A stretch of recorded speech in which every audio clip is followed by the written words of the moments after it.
Bu sahə üzrə 32 il ərzində belə tərifləmə kimi çıxmasın, xeyli təcrübə toplamışam və deyə bilərəm ki, bunun nəticəsində xroniki prostatiti müalicə eləmək olur. Yəni o müalicə ilə sağalır. Düzdür, bu çox çətindir, uzun vaxt tələb eləyir. Birdən-birə sağalmır. Onu yəni müalicə qutarandan sonra da 3 ay, 5 ay, bəzən yarım il ərzində orada bərpa prosesi gedir prostatda. Və ondan sonra yavaş-yavaş bu bərpa olur, sağalır, işləyir də. İnsandan asılıdır, xəstəlikdən asılıdır. Adam var ki, inan ki, müalicəni başlayırsan, bir 10-15 gündən sonra deyir, həkim, hər şey əla qəşəng. Adam da var ki, müalicəni qutarırsan, bir kursda eləyirsən, görürsən ki, yəni çox çətinliklə bu adamda bərpa prosesi gedir. Yəni belə bir məsələdir. Ona görə demək istəyirəm ki, yəni xroniki prostatiti olan, ona şübhəsi olan əlamətlər nədir? Axşamlar sidiyə tez-tez çıxma, gecə yatanda. Bu əsasən yaşlı kişilərdə olur, adenoması olanlar. Digər insanlarda sidiyə gedərkən haçalanma əsas əlamət.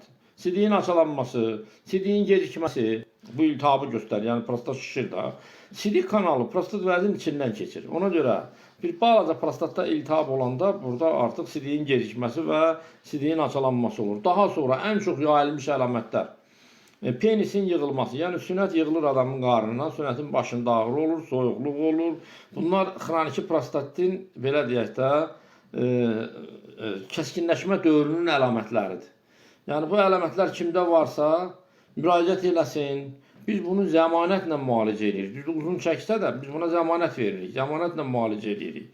Və müalicələrimizdə əksərən təbii dərman vasitələrindən istifadə edilir. Yəni alman dərmanlarından, hansı ki heyvanların orqanlarından alınır, bitki tərkibli iynələrdən və tabletlərdən istifadə edilir. Yanaşı olaraq aparatlardan, zəli terapiyasından, hicamadan, bunlar da çox gözəl effektə malik olan, insan sivilizasiyasının yaşı qədər yaşı olan bir tibbi müalicə üsullarıdır. Yəni şəxsən öz üzərimdə bunları geninə bulunma tətbiq eləmişəm özümdə və yaxın insanlarda.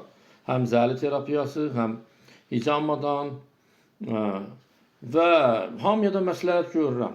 Yəni məsləhət